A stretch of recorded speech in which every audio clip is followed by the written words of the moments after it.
This is a Joe Gracia production from the Wired Up TV team. How's it going, my people? This is your boy Wired Up, and welcome to another episode of Wired Up TV. Hope you guys got your hands on the steering wheel and keeping your eyes on the road and doing everything you guys have to handle, no matter what it is. Do it. Do not be a responsibility hoarder. With that being said, let's get down to the video. Now, I want to show you guys something real quick. As you guys can see in this picture right here, we showed you on a previous video about Pac's shoulder being showing the day he was allegedly shot, which I don't believe he was killed, but it's a possibility he was shot. Now, there's a lot of people that believe he had doubles and things of that nature, but I believe he might have been shot. Okay, now you guys know his right shoulder was out, as you guys can see in this picture I'm about to show you. This picture I'm about to show you. See, as you can see, Tupac is right there, and you can see the right shoulder's out. Right now, you guys know they were shot on his side, so it is intelligent to think that when the bullets rang out, the first thing that would get shot is his hands, maybe, but of course his exposed shoulder and maybe or head, right? But as you guys know, they shot short of by where the door is, so the shoulder would be the most intelligent guess to make. And as you guys can see here on that Toss It Up video, you can clearly see the bullet mark here circled in red. All right, guys. And if you guys think, well, maybe this bullet mark was made before or in another shooting that he had or whatever you guys want to argue with, it's a good argument, but it's not true. As you can see on this picture here on the left, I'm about to circle. In this picture, circled in green, this is from you know, when the All Eyes on Me album was being made. When they're on top of the rooftop, when he's on top of the rooftop with the Outlaws and all those guys, there's no bullet wound on that. It's the same arm, the same tattoo, all that good stuff. You guys can see it's his right upper shoulder. Why is there no bullet mark on the one on the left, but on the one on the right circled in red there is? Because Tupac is alive, and that was this picture here circled in red was after the shooting. It's just common sense, you guys. You guys got to get with the program. It's real simple. It's not brain science. It's right there in the open, which he intended it to be that way. He intended for us to see. He told you guys we are the spark brain. So therefore, this picture shows everything. With this picture right here, if let's put it as an example, if we're fighting in the court of law for things, this picture solely right here can probably get somebody convicted. You know what I'm saying? Because you would have to prove to me that I'm lying, which I'm not. Okay? I'm not. You guys, I've been all over the magazines and all these things, guys. Oh, and by the way, guys, speaking of the magazines, we just hit Worldwide Magazine again. Let me show you guys real quick. And as you can see, Tupac Theories claims Orlando Anderson was related to rapper. As you guys can see, my people, we're in the magazines again, and we keep on getting on the magazines, and we don't ask for this publicity. It just comes to us. Why?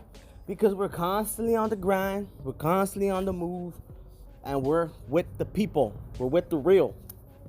Excuse me, guys, I'm about to spark my cigarette.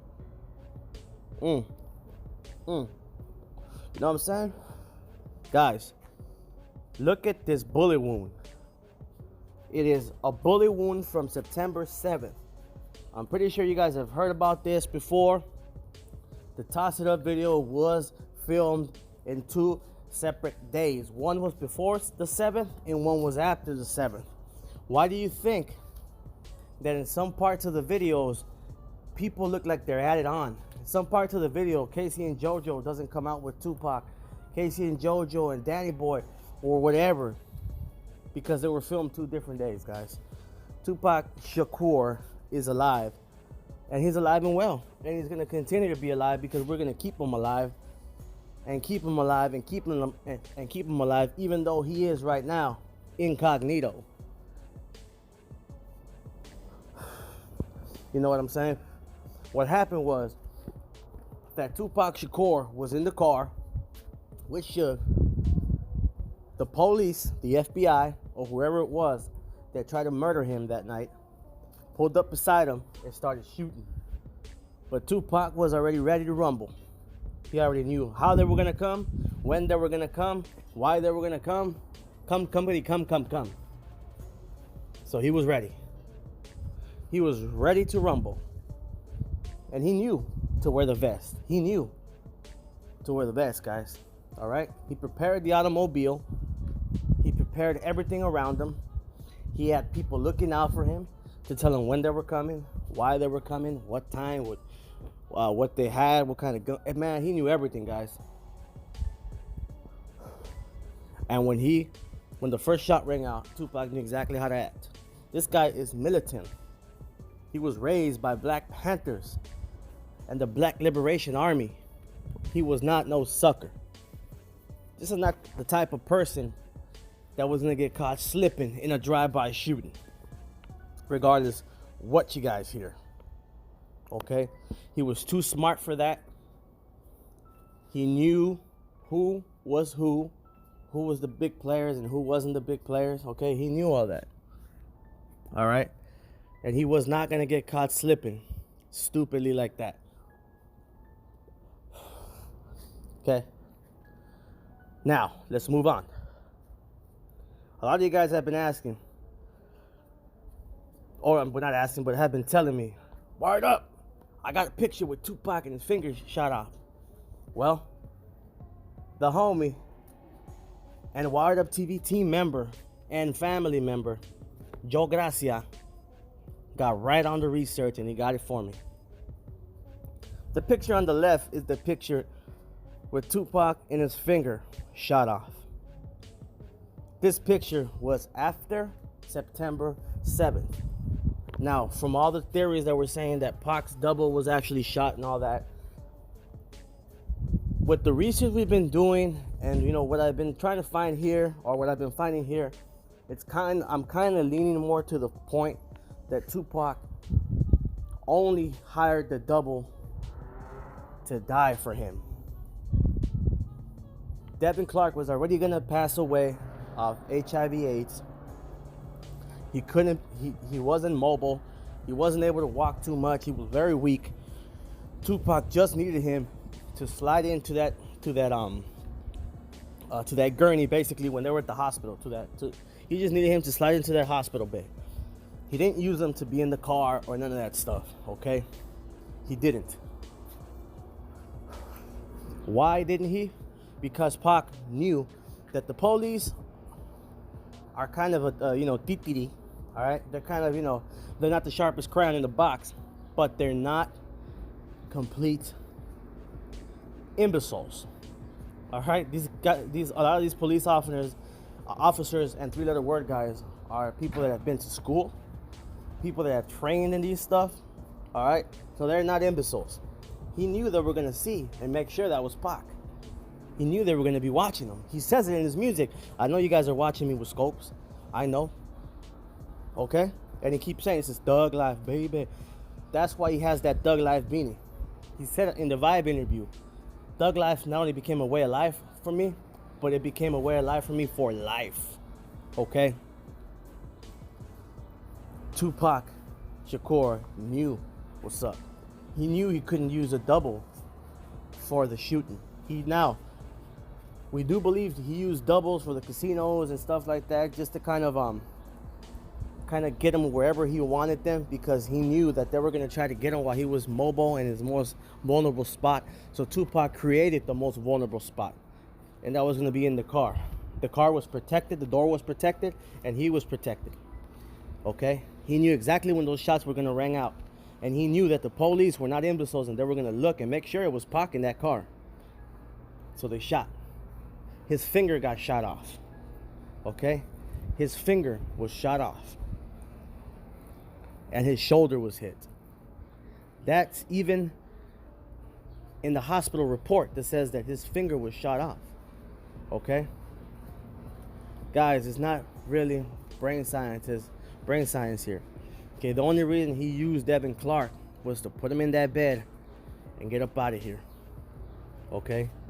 He paid him a nice sum of money and took care of him. Not only that, he knew him for years. He knew Pac was a genuine man that was doing good for the black community. Devin Clark knew he was going to check out anyways. And he was going to do it in a way that mattered. He wasn't going to die in vain. His life was already given away in vain. He did not want to die in vain. He was going to do his homie Pac a favor because Tupac took care of his whole family. Something Devin Clark wanted to do his whole entire life. Tupac took care of his family, and Devin Clark gave his body so Tupac could escape. Okay? Very simple, guys. Very, very, very simple. Now, a lot of research has been done, and I was leaning towards maybe it was a double in that car. Now, this is not 100% yet. I'm not saying, well, it's 100% that Pac was the guy in the car.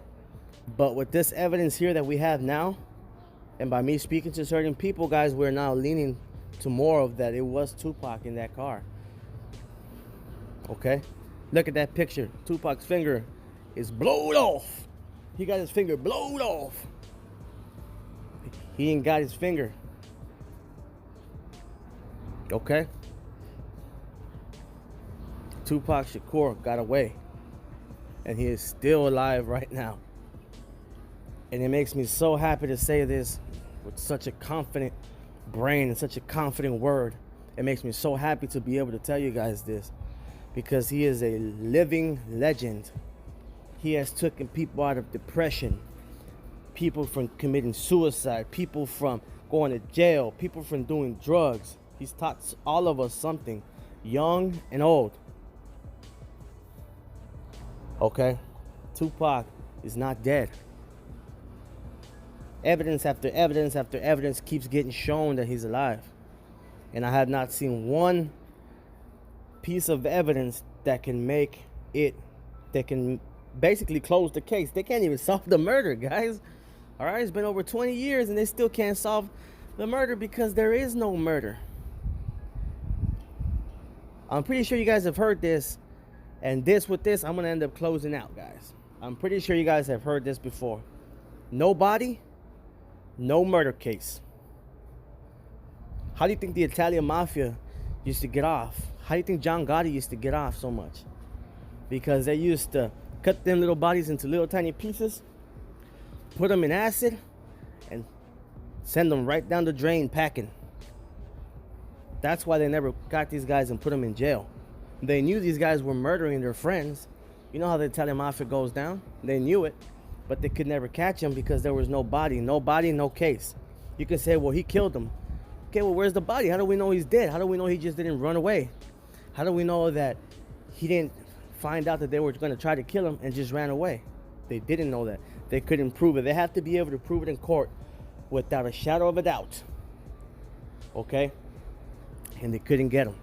They ended up getting Gotti with a snitch. Johnny the Brule Grovano. Big old snitchy poo. Snitched out that gangster John Gotti. But they tried to get him multiple times and they couldn't. Because they'll get rid of the bodies. They were getting rid of all the bodies. No body, no case. There was no body for Tupac.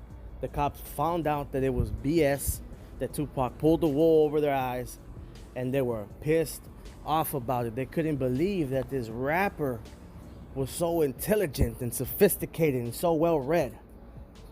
And it made them blue to the face. The three-letter boys could not stand it.